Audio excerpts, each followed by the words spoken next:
this world, everyone raised a pet beast for themselves. The strong were kings, the weak were servants. Everything was determined by the strength of the pet beast one owned. The young man suddenly transmigrated into this pet beast world. Su Ping entered the body of a good-for-nothing who specialized in harassing girls. Fortunately, he also inherited a pet enhancement shop. The first thing Su Ping did was find his shop. He wanted to see what it looked like. When he arrived, he didn't know if he could call it a shop, because it was no different from a desolate garbage dump. The outside was dilapidated and shabby. Inside, the pets had defecated everywhere. A strong stench rose up, and Su Ping looked at the scene with utter disappointment. He had thought he inherited some kind of property from the original owner. It turned out he only had to clear the mountain of debt that man had left behind. Su Ping was about to roll up his sleeves to clean up. Suddenly, someone kicked him hard from behind. He fell forward, rolling a few times on the floor. Su Ping yelled, and standing in front of him was a man who looked anything but gentle. TSTSK, just got the shop and you've already forgotten me, huh? I've been waiting for you for a whole week. Su Ping had no memory of that man, and temporarily assumed he was an enemy. Before he could answer, the other man shouted again, 3 days. Exactly 3 days. I gave you my Gale to take care of, and you locked it up with 10 lions. Do you know how cruel they are? Do you know how it's been surviving for the past 3 days? After hearing that, Su Ping immediately understood the problem. Looking at the sickly and weak Gale, he couldn't help but lament that the previous owner of this body was too immoral. He quickly tried to appease the other man. I'm really sorry. I will take care of your pet for free and more carefully. Do you think I need your lousy money? The man said, grinding his teeth. Then he ordered his pet beast to attack. The animal that had just been weak and sickly became unusually ferocious upon hearing its master's command. Before Su Ping could understand what was happening, the animal circled behind him, its cold, scythe-like tail tightening around his neck. Feeling the cold of the metal, Su Ping broke out in a cold sweat. He silently cursed the original owner for angering these people, then tried to negotiate. I'll pay you triple the compensation, okay? Ha, compensation, you've turned my battle beast into a wet bear like this. What can you use to compensate? The other man huffed. Then his expression suddenly changed. Oh, I just thought of a great idea. After speaking, he ordered the Gale to use a new move to blow up this damned pet shop. Re-establish the prestige of a battle pet carrying the White Dragon bloodline. Su Ping panicked, helplessly watching the Black Panther prepare to strike, not knowing what to do. Was he going to lose everything right after arriving here? As a dignified transmigrator, could he really be so useless as to not even have a single battle pet? Just as he thought that, a dazzling beam of light suddenly descended from the sky, like a lightning bolt striking directly into Su Ping. The thuggish young man was also affected, and his Gale was completely frozen. At the same time, a virtual window appeared in front of Su Ping. Suitable target detected, beginning contract binding. Su Ping's heart finally settled down. He was a transmigrator, how could he lack a VI Pro system? A new line of text appeared on the window, binding with Roju shop. This time it was Su Ping's turn to be petrified. Why was it binding with the shop, not with him? Initially, he thought he had been bound to some useless system, but after the binding process was complete, the system notified him that while in the shop, Su Ping was immune to damage, making all attacks ineffective against him. This was practically invincibility. Su Ping looked at his hands in bewilderment and murmured, the binding target is the shop, right?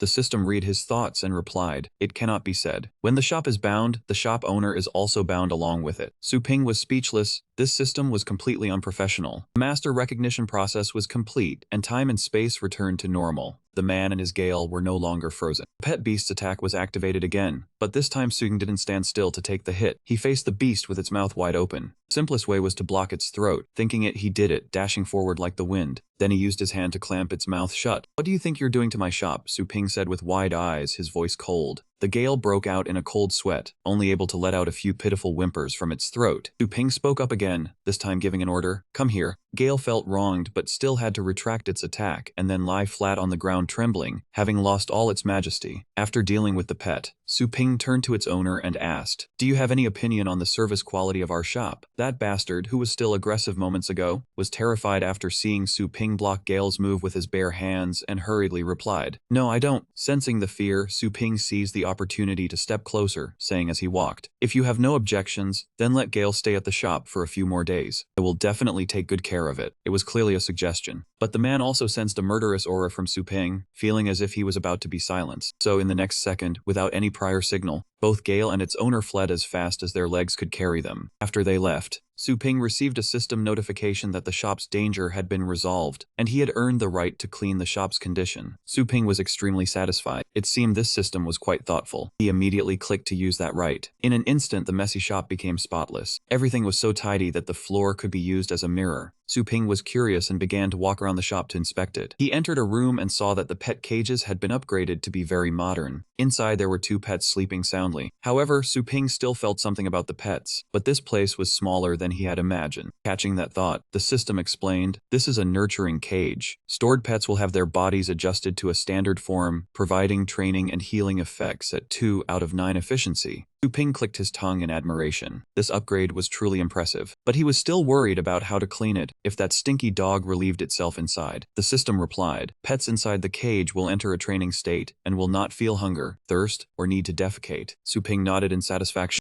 Then he remembered another matter and asked, "These 2 are customers who sent their pets for care, right? System, to prevent more people from causing trouble, what should I do?" The system did not reply. Instead, it sent a new main quest. Choose a pet and nurture it to level 3. Su Ping looked at the 2 options and decided to choose the lightning rat because he did not really like dogs. The lightning rat was a level 1 lightning type pet, and its current skill was flirt. Su Ping felt as if he had been slapped in the face. What kind of demonic skill was flirt? Where was the lightning bolt? The system explained, depending on the owner's training method, the pet will learn different skills. Next, the system sent a notification, "Pet choice complete, entering the Thundercloud Sea Realm nurturing interface." As soon as Su Ping finished reading, a huge hole suddenly appeared beneath his feet. Both Su Ping and the lightning rat were sucked into it. They were pulled into the bottomless, deep hole. They had no idea how long they'd been free-falling. Finally, they landed. A place called the Thundercloud Sea Realm Nurturing Interface appeared before them. The first thing Su Ping saw was an enormous tree trunk, but it had absolutely no leaves. The colossal tree made him. Both he and the lightning rat trembled uncontrollably. If just the tree was this big, then the people living here must be.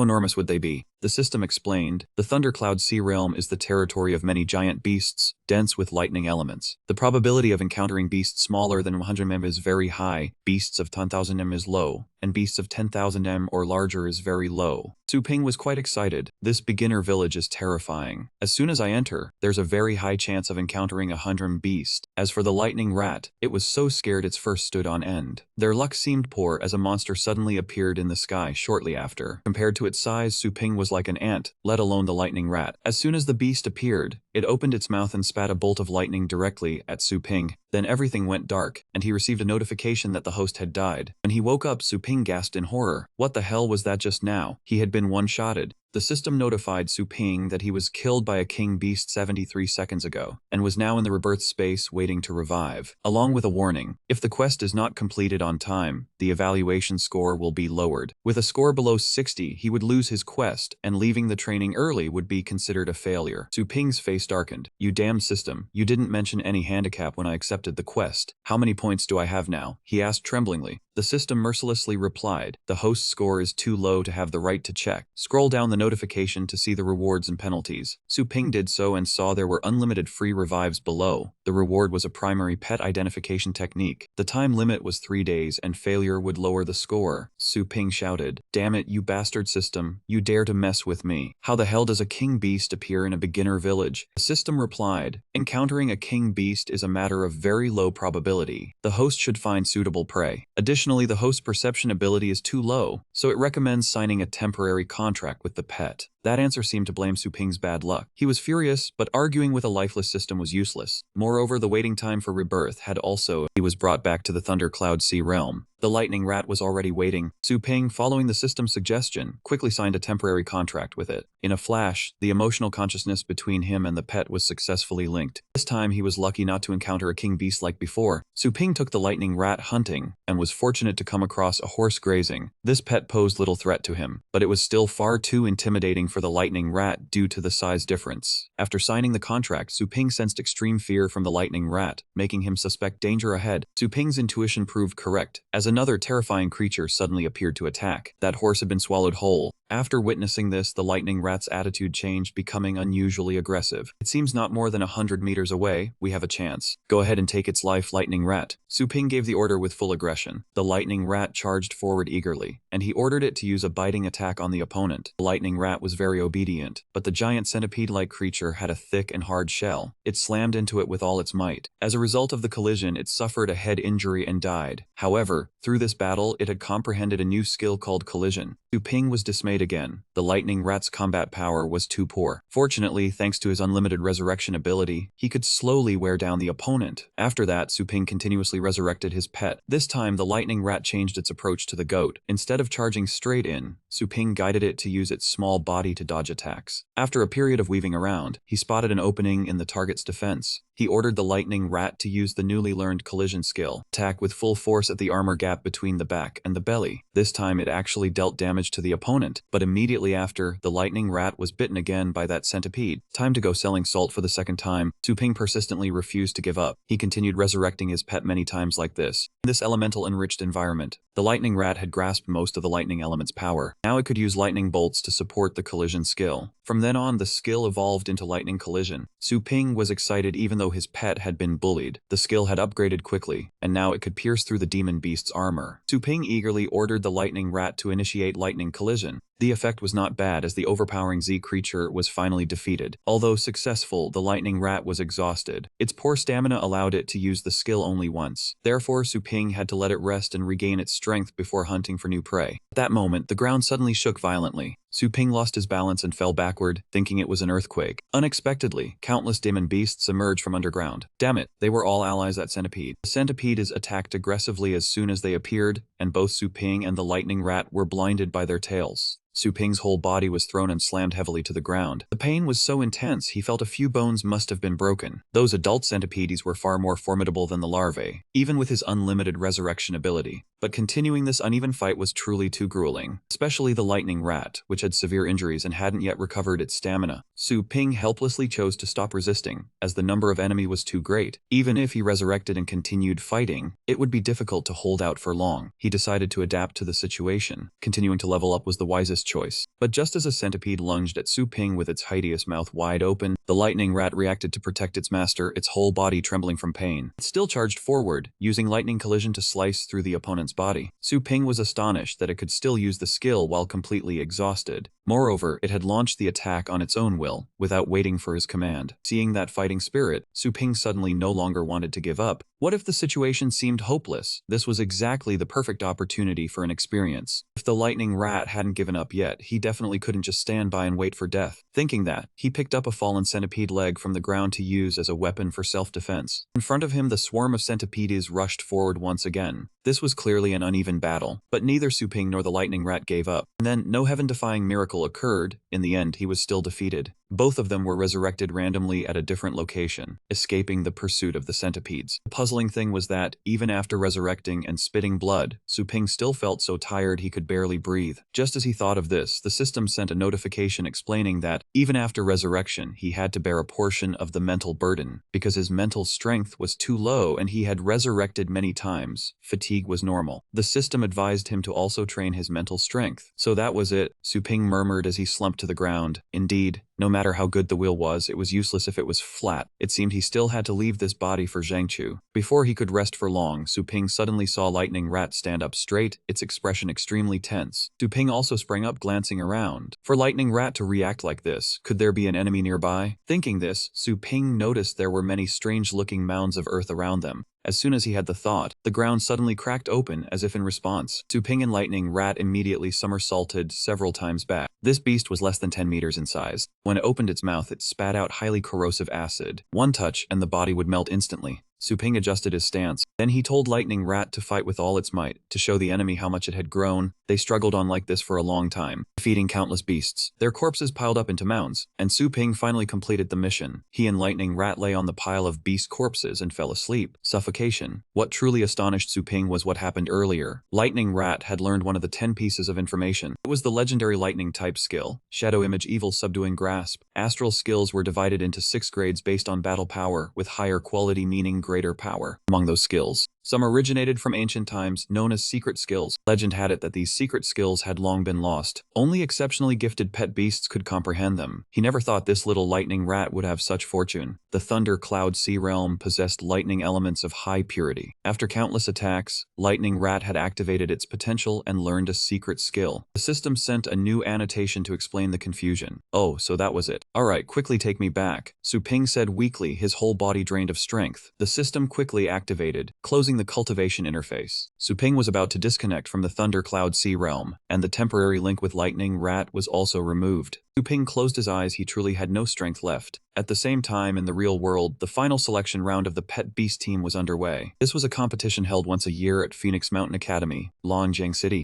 The participating students all carried the hope of becoming Pet Beast Masters. To join the earliest expedition team, as in previous years, this year also had a few names that garnered much expectation. For example, Yihao Jiang Suihan and Zhang Xiao. That day, in the crowd, a red-haired girl kept sighing long and short. Her name was Su Yanying, a third-year Pet Beast Master at Phoenix Mountain Academy. She too yearned for a high achievement. For some reason in the previous 2 rounds, she kept running into potential championship seeds. In the first round she met Jiang Suihan, and then in the next, Yihao. As a result, Su Yanying lost 2 matches in a row. Not stopping there, in the final round she also encountered the remaining seed Zhang Xiao. And the only pet Su Yanying had left now was only the 100-fang evil fox could enter the arena, while the competition required at least 2 pets in hand. So she rushed to Su Ping's pet store to pick up Lightning Rat. As she entered, Su Yanying saw the shop was completely empty. She immediately thought the owner was about to move out, which made her a bit anxious. "Boss, I have come to pick up my pet," she called out loudly. Hearing the call, Su Ping opened the door and walked out. "Hello boss, I left Lightning Rat here half a month ago. Is it doing well now? I would like to pick it up a bit early." "It is very well, could not be better," Su Ping replied curtly and turned away. "Please go to the counter to pay." Su Yanying was a bit puzzled by this reaction. She thought he was afraid she was picking it up early and had not paid enough. She quickly said, "Boss, rest assured, even though I have come early, I will still pay the full amount as agreed, absolutely not a single coin short." Su Yanying tried to show goodwill, but Su Ping's attitude was still very poor. He did not even bother to respond to her words. He walked straight into the inner room and picked up the still sleeping Lightning Rat and looked at it with a reluctant gaze. "Hey, time to wake up, time for you to go home. After you go back home with your master, do not forget me." So Su Ping reacted that way because he could not bear to part with the rat that had shared hardships with him these past few days. But in the end, he had to return it to Su Yanying. After she paid, the currency automatically converted into energy. At the same time, Su Ping received a new mission named Chaotic Genesis Spirit Pool, requiring him to create a pet beast of his own. The deadline was 7 days with a reward of 1 random Pet Beast Master skill book. The penalty was a deduction in evaluation points, and failing to meet the target would result in being logged out of the living server. The system suggested he could purchase Awakening Solution in the shop to become a Pet Beast Master. Su Ping's heart raced, thinking that he too could become a Pet Beast Master. He was extremely excited.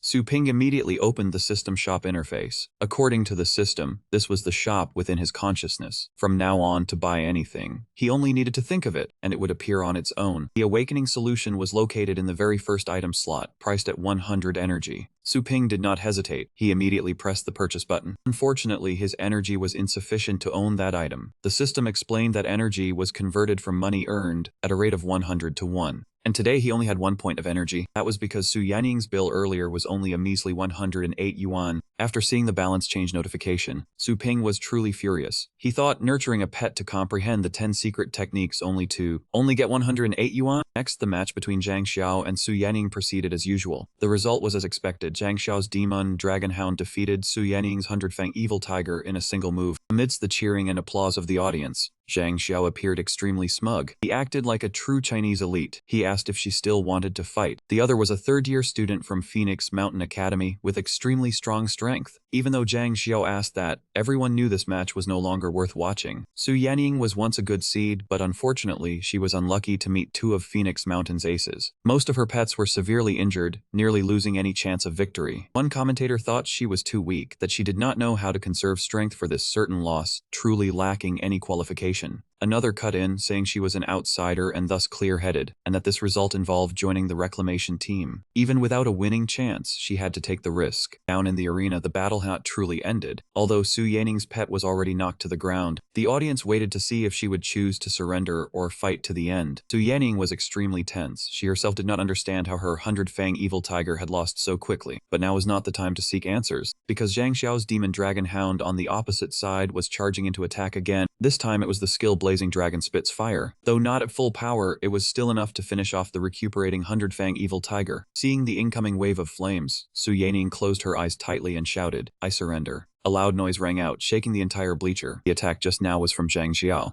and the referee had stepped in to stop the blazing dragon spit's fire. At the same time, he declared Su Yaning's surrender. Even though he won, Zhang Xiao looked unsatisfied. He secretly thought he was just a bit short. He thought she was lucky and scheduled a rematch. Su Yaning was troubled because she only had Lightning Rat left to fight. The little rat had only eaten junk food since returning from the shop, making her suspect Su Ping had spoiled it. In this state, she really did not want to send it into the ring. Even the 100-fang evil tiger had lost. How could she let a tiny rat fight? The MC announced that according to the rules, Su Yaning only had Lightning Rat capable of fighting. Su Yaning bit her lip, wondering if she really had to send this rat into the ring. Even though she had a level 3 strength enhancement skill, it only temporarily boosted Lightning Rat's level 1 combat power to level 3, while Zhang Xiao's Demon Dragon Hound had been at level 3 for a long time. Everyone thought this would be a one-sided match. Taunts rang out from the stands. Someone said Su Yaning should not be afraid to give it a try. Maybe Zhang Xiao's dog would eat the rat. Despite the provocation, she held on to the last shred of reason. Su Yaning wanted to protect Lightning Rat, not wanting it to risk its life, so she raised her hand with difficulty. But before she could say the words of surrender, Lightning Rat suddenly bristled. Then it charged straight forward. Everyone understood that Su Yaning was accepting the battle. The match quickly began. At that moment, Su Yaning had not given any command to her pet. It was just Lightning Rat itself that charged forward, unwilling to let its owner be humiliated. She was tense, while Zhang Xiao on the opposite side seemed gleeful. He wanted to suppress the weaker one to satisfy his competitive nature. Zhang Xiao immediately ordered his Demon Dragon Hound to attack and burn Lightning Rat. On the opposite side, that little rat was also preparing to resist fiercely. Su Yaning suddenly shouted, telling Lightning Rat to use Thunderclap speed to dodge the attack. She inadvertently interrupted the rat's own innate skill, as she did not know Su Ping had trained it to awaken the 10 secret techniques. Because of this, she once again harmed her own pet. The counterattack was interrupted. Lightning Rat used Thunderclap speed a beat too slow. In the end, it was still hit by the Demon Dragon Hound's attack and lay on its back on the ground. Everyone thought the match was over, but Zhang Xiao did not want it to end quickly. He ordered his Demon Dragon Hound to slowly tear the opponent apart. Upon hearing the command, his pet charged forward. It was preparing to attack at close range. Faced with this situation, Su Yaning quickly used her level 3 strength enhancement skill on Lightning Rat. Then she again asked it to use Thunderclap speed to dodge. This time, the rat truly managed to evade. Next, it found a good landing spot and seized the opportunity. He immediately signaled it to counterattack. The red-haired girl on the spectator stand, who had just belittled Su Yaning, immediately sat up straight. Her eyes were glued to that tiny rat, because if she was not mistaken, the attack it was launching was a level 7 lightning system skill. This move even pierced the barrier protecting the stand set up by the referee. Zhang Xiao's Demon Dragon Hound naturally could not avoid it. Big shots on the stands could not hide their excitement. A level 1 lightning rat was actually able to use a level 7 skill. Truly a prodigy to be respected. When the tremor subsided, the Demon Dragon Hound lay flat on the ground. Zhang Xiao fell back, his face pale, muttering that it was impossible. The entire venue fell into silence. Until the MC of the program cheered loudly. It was the lightning strike. Su Yaning's Lightning Rat had actually mastered a level 7 skill. This was truly unbelievable. Let us congratulate the winner of this match, Su Yaning. The stands were silent for a few seconds, then erupted. The matter of the Lightning Rat comprehending a technique, a level 7 skill, was indeed an earth-shattering event. Even Su Yaning did not understand why the Lightning Rat had become so strong. Just a few days ago, it was only a pet that, aside from being cute, had nothing outstanding. Then, a thought suddenly appeared in her mind. Could it be that the Lightning Rat became like this because of that pet store? Thinking of this, Su Yaning was both surprised and delighted. She secretly wondered if she had successfully torn the blind bag and chosen the right store whose owner was a hidden master. Meanwhile, Su Ping at the store was still diligently scolding the remaining debtors. He suddenly sneezed a few times, not knowing who was talking about him. Back to the match, the MC excitedly said that this battle would be recorded in the Academy's history. A level 1 pet using a level 7 skill was something unprecedented at Phoenix Mountain Academy, or Dragon River City. The audience today was very fortunate to witness this miracle. Zhang Xiao lost the match, unable to hide his unwillingness. He looked at Su Yaning and the Lightning Rat with a resentful gaze, thinking that he should have anticipated this. In such an important match, how could she offer up something useless to die? Before he could recover his spirit, the MC announced the score was 1-1, and the two contestants had to prepare for the final life-and-death battle. Everyone waited to see if Zhang Xiao would find a strategy to defeat the mutated Lightning Rat, or if Su Yaning would win again. Su Yaning, you are quite good, but it ends here, Zhang Xiao said through gritted teeth. After that, he recalled the Demon Dragon Hound into the pet space, and summoned a more formidable creature. As soon as the rock rhinoceros appeared, Su Yaning broke into a cold sweat. This was bad. That was a never-used Earth System pet, definitely an ace in the hole. Oh my god, that is Zhang Xiao's level 4 Earth System pet, the MC exclaimed. A difference of 3 levels, and the attributes also counter each other. This match looked grim for the Lightning Rat. It was being held in Su Yaning's arms, but after seeing the rock rhinoceros rhinoceros, it darted out, ready to fight back without any fear. This excited the viewers immensely. Looking at Zhang Xiao, one could tell he was about to unleash his strongest power, yet the lightning rat did not tremble. "I think there is nothing left to speculate about in this match," the muscular guy commented. "As long as it is not suppressed by a countering bloodline, it will win. If a level 1 can still get up after using a level 7 skill, coupled with its full fighting spirit, I think it has not yet unleashed its full power," the red-haired girl said. The match had just begun. Zhang Xiao quickly used all his skills to strengthen his pet, both increasing power and battle armor. The rock rhinoceros at this moment had become much stronger. It could at least exert the strength of a level 5. Su Yanning was pushed back by the pressure of the rock rhinoceros. After a few seconds of being stunned, she remembered she had to use a skill to level up the lightning rat. But the rat had already rushed forward impatiently. The distance was too far for Su Yanning to use a strengthening skill. Watching the lightning rat charge at the rock rhinoceros, Su Yanning's heart was in her throat. Everyone thought she had made a mistake by letting it face the enemy head-on without strengthening it first. "Damn rat, let my rock rhinoceros crush you flat," Zhang Xiao said through gritted teeth.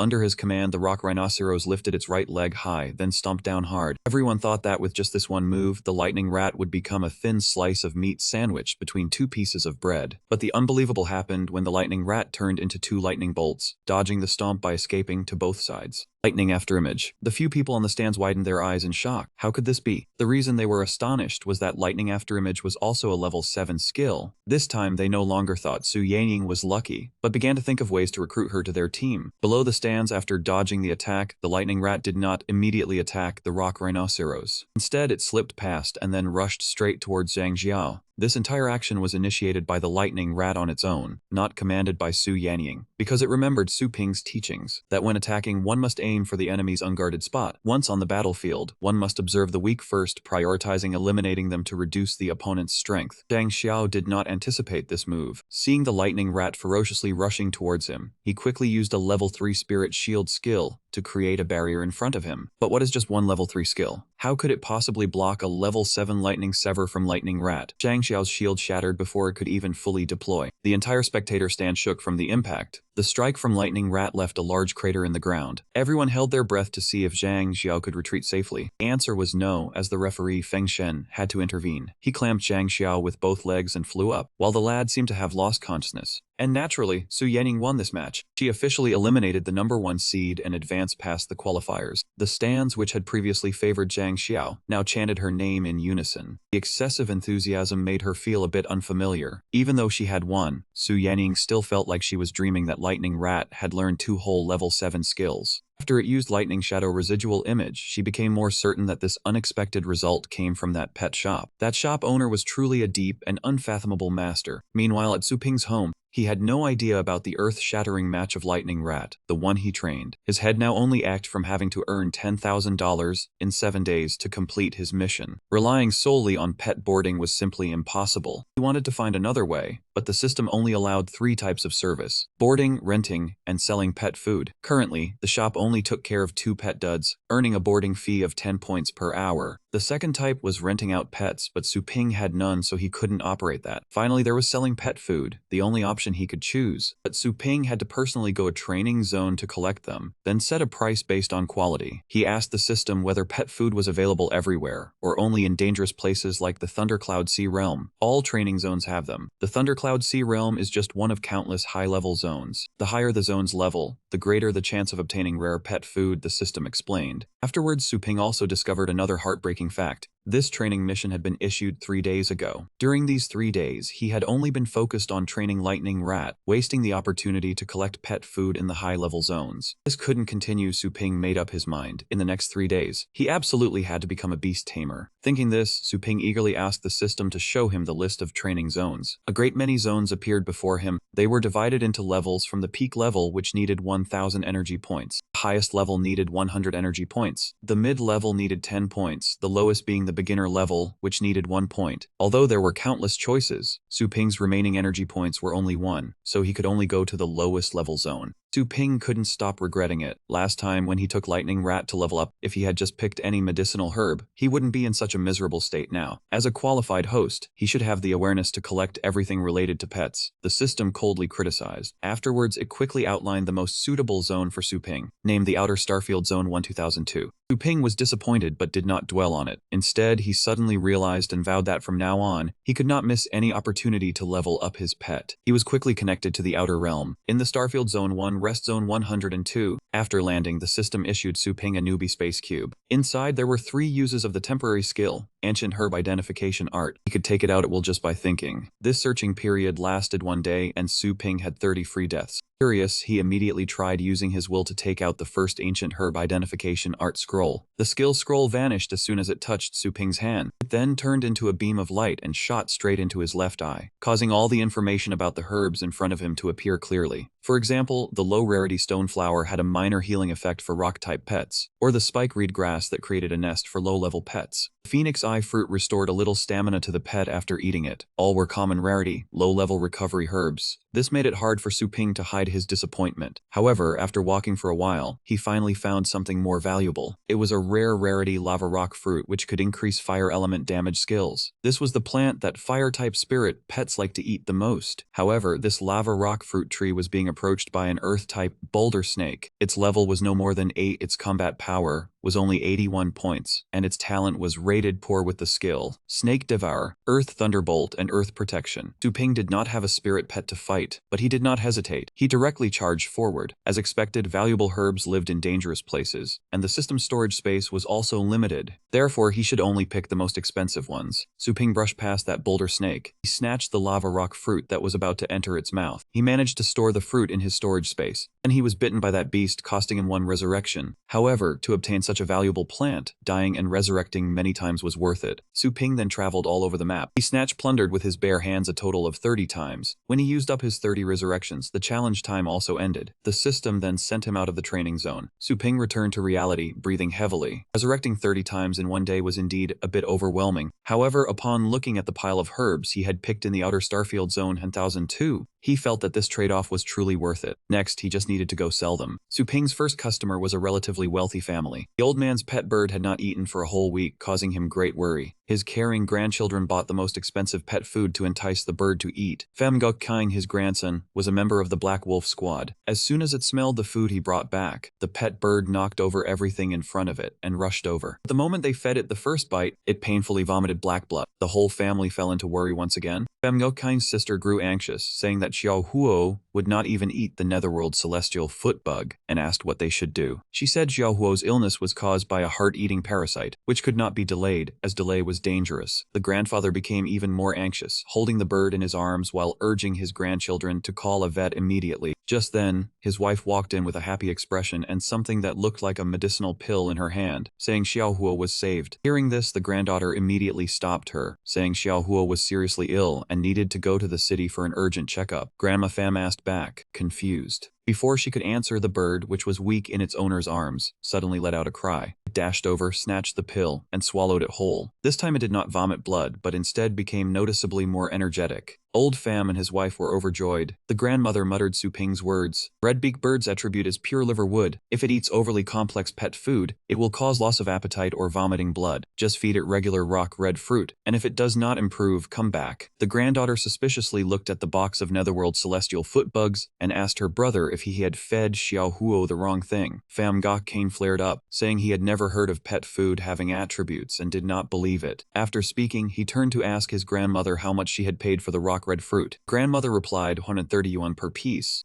Pham Ngoc Kine was astonished, saying a box of 12 pieces costing over 1,500 yuan in this rural area was far too expensive, and that the store must be a scam. His sister worriedly said she had heard of places mixing chemicals into pet food to cause addiction, which could be fatal with prolonged use. The grandfather's face changed color upon hearing this. Pham Ngoc Kine grew even more impatient, hastily asking his grandmother for the store's name and address so he could go confront that man. Grandma Pham hesitated for a moment before remembering, saying the name seemed to be the mischievous pet supply store. Two Pham siblings immediately went to Su Ping's shop. Pham Ngoc Kine stood in front of the door shouting loudly, calling Su Ping a swindler. He forced Su Ping to confess what he had mixed into the pet food, having only sold one portion of rock red fruit to the old lady. Su Ping immediately recognized the situation. He affirmed that the food was all natural and asked if the red-beaked bird had shown any adverse reaction after eating the red rock fruit. Pham Ngo Kine pressed further, demanding that if the food had no issues, why had it made the once anorexic pet suddenly eat ravenously, and ordered Su Ping to confess honestly. Pham Ngo Kine's shouting attracted a crowd of curious onlookers, who began gossiping that Su Ping's shop was problematic. They said a few days ago the shop was still full of the smell of dog feces, but now it was suddenly clean and selling expensive items with unheard of names. The crowd unanimously declared the owner was vicious, mixing stimulants into the food to harm other people's pets. Outside, the murmurs continued. Inside, the two Pham siblings were still arguing with Su Ping. The sister threatened to have her friend from the Pet Food Association come investigate the shady shop. Sitting still up to then, Su Ping immediately stood up upon hearing the words shady shop, his face darkening as he questioned them. He said, "Do not accuse others without evidence. If you have proof, please produce it." Startled by Su Ping's shout, the sister fell back, panicked and wondering why he had suddenly become so forceful. Seeing his sister intimidated, Pham Ngo Kine swung his arm and lunged forward, shouting a threat. With his overwhelming physique, he viciously grabbed Su Ping by the throat. Su Ping did not resist, but a great force suddenly acted on Pham Ngo Kine's hand, making each of his fingers feel as if they were being broken and twisted in excruciating pain. The escalating situation prompted the system to issue a temporary mission. Su Ping must prove his innocence, and that the pet food had no problems to uphold his honor. The reward was a chance to enter any level of the cultivation zone for 5 days with unlimited death attempts. The penalty was a deduction of 10 points. Not to mention the attractive reward, the penalty alone was enough for Su Ping to clarify the situation immediately.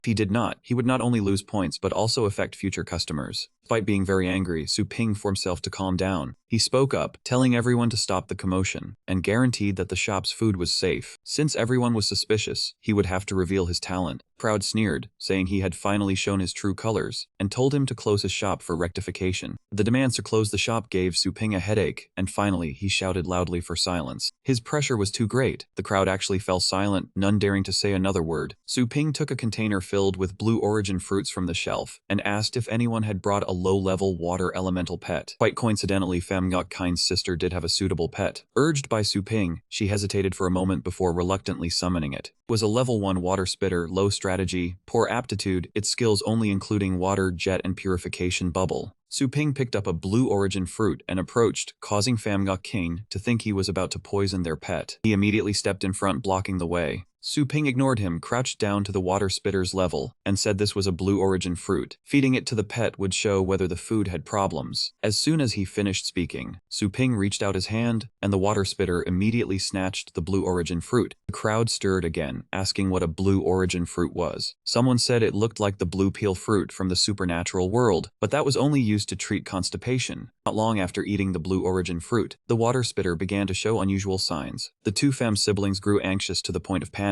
They had no idea what was happening. But when a dazzling blue light emitted from the pet, their thoughts immediately changed. That weak creature fell down there, and yet it advanced to level 2. Its combat strategy also increased from level 1 to level 1 common tier. Su Ping took a breath, recalling the appraisal technique he once saw that the blue origin fruit could upgrade low-level water-type pet beasts. Now seeing it with his own eyes, it was indeed correct. But after that water-spouting beast ate it, its level increased by 1 level while its strategy only increased by 1 tier. Its aptitude was truly worrying. When a pet's level increases, its combat power also increases. If the combat power increase is small, the judgment of its aptitude leans lower. Conversely, it is high. A pet's bloodline is also divided into grades, meaning a pet can naturally increase its base combat power as it ages. For example, a tier 3 bloodline water-spouting beast, even without training after adulthood, would reach tier combat power. The crowd gathered around, watching the just-evolved water-spouting beast, everyone dumbfounded with shock. It really did level up, and it was that simple. Fan Yu Jing was also silenced by this scene, countless thoughts running through his head. Looking at the appearance of the water-spouting beast, he was sure it had successfully advanced. According to his knowledge, treasures that allow a pet beast to level up only appeared in the Federation's reclamation warehouses. If Su Ping possessed such an item, then his background was quite fearsome. Did it really level up? The little sister squatted down to hug her spirit pet, pet, then questioned Su Ping with a doubtful tone. You didn't mess with my spirit pet's porridge, did you? Su Ping's face darkened. Before he could answer, Fan Yujing rushed over, pushed his sister's head down in a 90-degree bow, and hurriedly apologized. I'm sorry, we were blind and offended you. Please forgive us. Su Ping was silent for a few seconds, then responded lightly. 700 yuan per pill, fixed price. I do business without discrimination. Fan Yujing quickly replied, okay, and urged his sister to pay quickly. A treasure that helps a pet beast level up sold for 700 yuan was already very cheap. It wasn't just Fan Yujing who thought so. Even Su Ping felt that he was practically giving away the herbs he risked his life to harvest. After several attempts to suggest the system raise the price, he was still flatly rejected with the reason that the set price was reasonable and could not be changed. Su Ping let a long sigh and had to persuade Fan Yujing and his sister to buy more herbs to earn money. His sister's water-spouting beast had too low an aptitude and needed the 7-colored heart-calming leaf to improve. The red-tipped snake needed the long-term rock mallow to recover. Although he wanted to make money, everything he said was true. Because it sounded reasonable, Fan Yujing nodded eagerly and urged his sister to pay. Seeing this, the people behind also imitated the action, wanting to buy some too. If it truly helped pets level up, this price wasn't expensive. So that day, Su Ping's store, which had been suffering from bad publicity, suddenly sold like hotcakes. After a busy day, he earned 31,060 yuan, which the system automatically converted into 315 energy points. Additionally, for completing the temporary mission of clearing the store's name, he received a reward of 1 opportunity to enter a training area of any level for 5 days. However, he wasn't in a hurry to think about this, because right now, Su Ping had enough money to buy the awakening solution. He quickly opened the shop and spent 100 energy points in exchange for that tiny bottle of medicine. Then he drank it all in one gulp. This medicine bottle was just like plain water. However, right after drinking it all, Su Ping had to experience an extremely indescribable feeling. His entire body felt like it was bursting, although this feeling passed very quickly. It was quite an experience though, and now he had officially become a beast tamer. Just at that moment, a fly flew by. Incredibly, Su Ping accurately caught it with his bare hand. It seemed this was the reaction ability of a beast tamer, completely different from an ordinary person. The system saw that Su Ping had 215 energy points remaining and suggested leveling up the chaos nurturing pool. Level 1 required 10 points. The failure rate was fairly low, with a small chance of producing a low bloodline pet and a minuscule chance of producing a common bloodline pet. Meanwhile, the level 2 chaos nurturing pool required 100 points. The failure rate was still low. Besides the chance of producing low bloodline pets, there was a small chance of producing common bloodline pets, and a minuscule chance of producing high bloodline pets. After reading this, Su Ping immediately knew which one he needed to choose. Why would he just save 90 points and choose the level 1 nurturing pool, at most only getting a chance for a common tier pet? So Su Ping spent 100 points, asking the system to create a level 2 chaos nurturing pool for him.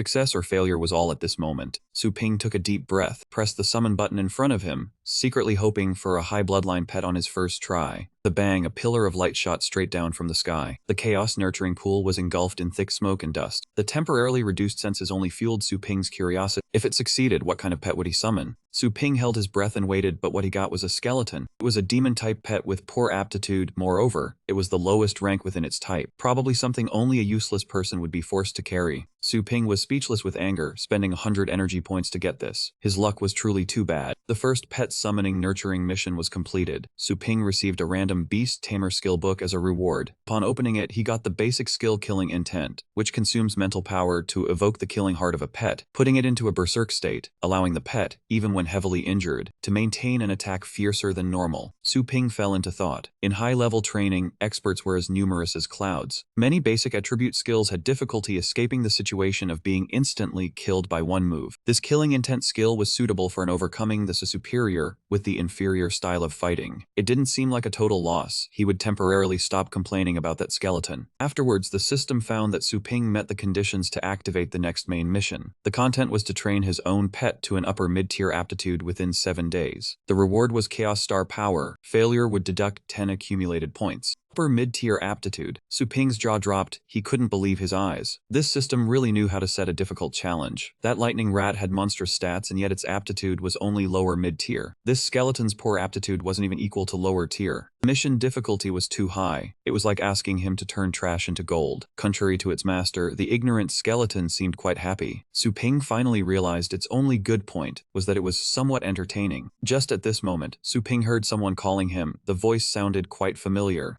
Boss, are you here? It was Su Yanying, this time returning to the shop. She was also brought along the lightning rat and another girl. Su Ping opened the door and stepped out, immediately showing a clear look of disappointment upon seeing Su Yanning. Why is it you again? 108 yuan. What business do you have? Hey, my name is Su Yanning, not 108 yuan. She pressed close to Su Ping, her voice demanding. The main point is that the lightning rat's performance yesterday was completely different from before. Did you do something to it? Just that made Su Ping break out in a cold sweat. He thought there was a problem with the pet he was caring for, and the customer had come to complain, so he decisively shook his head, saying he did nothing at all. Aside from taking it for a short walk, of course, not mentioning walking it in the nurturing area. Isn't that right, lightning rat? After saying that, Su Ping turned to the rat. Although his voice was very soft, it still made it jump in fright, looking extremely panicked. Su Yanning observed Su Ping's attitude and his pet's every detail without missing a single one. He said he had taken lightning rat for exercise, which meant he admitted to having nurtured it. Moreover, the rat on the arena yesterday was not afraid of the level 4 demon dragon hound. Yet now it trembled before Su Ping, which made her even more suspicious of his strength. Yannian, look, this boss doesn't seem anything special. The shop is small and desolate. Are you sure we didn't come to the wrong place? At this moment, the girl beside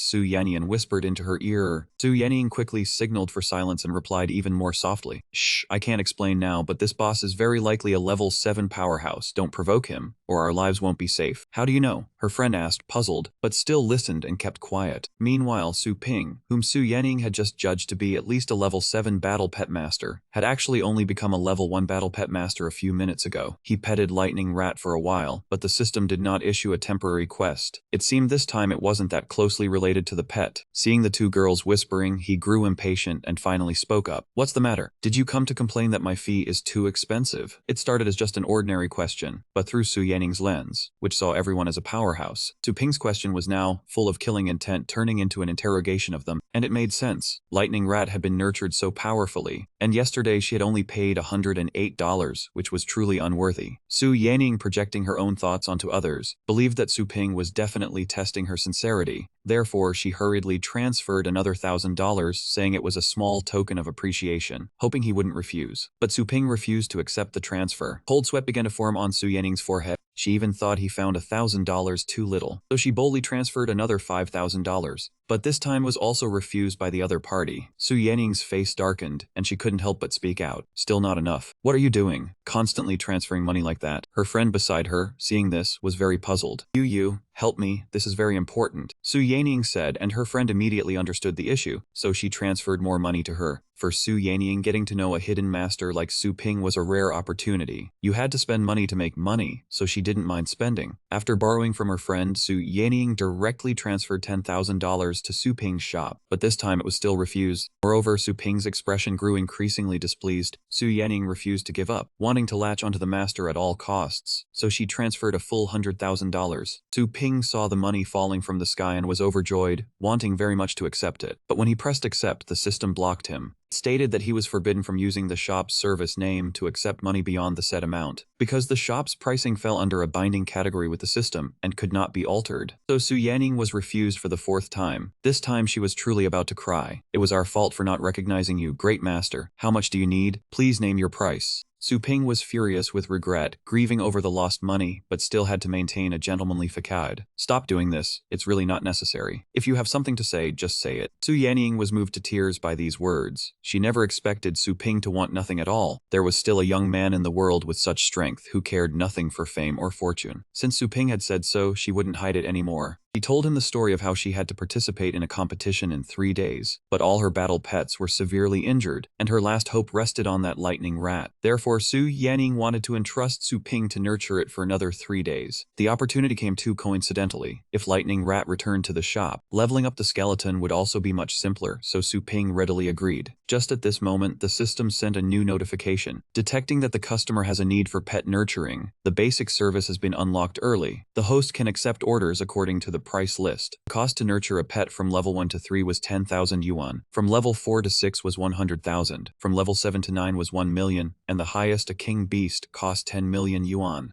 Su Ping widened his eyes, not expecting that nurturing pets could earn so much money. But for now, he could only accept orders of level 3 and below. Then, let's start with this lightning rat first. Su Ping quoted a fee of 10,000 yuan for 3 days of nurturing. This amount was not cheap, but if he could nurture the lightning rat to be as strong as in the match the other day, it would be worth it. Moreover, at Su Ping's skill level, it was even less expensive. Su Yanning did not think twice and immediately agreed. The transaction was quickly finalized. Su Ping received 10,000 yuan into the store account, which the system converted into 100 energy points. Besides nurturing, do you need any other service? The boarding service at my store can also conveniently include treatment, Su Ping added. Su Yanning's eyes lit up immediately. She had not expected that boarding a pet here could also include treatment, unlike the pet hospitals that were both far and expensive. She nodded repeatedly. After that, she brought out all her injured pets. This instantly startled Su Ping. Su Yanning was boarding a total of 3 pets. But just as Su Ping was about to accept the order, the system gave a new notification. Upon checking, it found that the customer requested boarding. To prevent any impact on the store's reputation, it advised the host to quickly upgrade the boarding slots. What impact on reputation? Su Ping thought to himself. The initial free boarding slots were made from scrap spirit stones, with weak spiritual energy, not to mention the complex and chaotic waste radiation. Although they contributed a little to the pet's growth, they could also easily cause mutations. Su Ping gritted his teeth in frustration. He had just earned some money, and the system was already trying to fleece him. Fine, then he would just buy 3 more boarding slots. He had just completed the transaction when another notification appeared. The 3 new slots plus the 2 replacing the old ones cost a total of 50,000 yuan. The boarding fee was 100 yuan per hour, and the level 2 slots ensured the pets would not mutate. However, each slot consumed 1 energy point per day, paid by Su Ping himself. If the energy points were not maintained, the boarding slots would also disappear. Su Ping was furious. This reaction made Su Yanning extremely worried. Boss, what's wrong with you? Nothing. Su Ping forced himself to regain composure. 3 pets boarding for 3 days, the total fee is 21,600 yuan. Please transfer the payment first. Su Yanning nodded repeatedly, thinking that the boss was truly strange, but she did not dare to delay the payment. After receiving the money, the system quickly converted it into energy points for Su Ping, bringing his total points to 291. Now the store was housing 5 pets, all using level 2 boarding slots, costing him 1 point each per day. After accepting these pets, Su Ping triggered a side quest. The quest required him to double the strategic battle power of the customer's pets within 3 days. The reward was 3 portions of low-grade origin power pills, and failure would result in a deduction of 10 points. Below it was a prompt asking whether to accept it, indicating that this time he had the right to refuse. He stood before the status window for a long time, thinking carefully. Su Ping currently needed to raise the skeleton's aptitude to high-grade mid-level, from level 1 to level 7. Comparatively, raising the lightning rat to level 7 would be easier. However, he was someone who liked challenges, so he ended up accepting this side quest, inviting trouble upon himself. Su Ping thought, using his one-time opportunity to enter a training zone at will, I want to enter top-tier training. A series of locations appeared for him to choose the most suitable place for the skeleton to level up. Su Ping's final decision was the Chaos Netherworld. Without hesitation, he pressed his hand onto the displayed screen. Noticing the tentacles appearing beneath his feet, he entered. Blood-red tentacles enveloped everything, filled with a thick smell of fresh blood.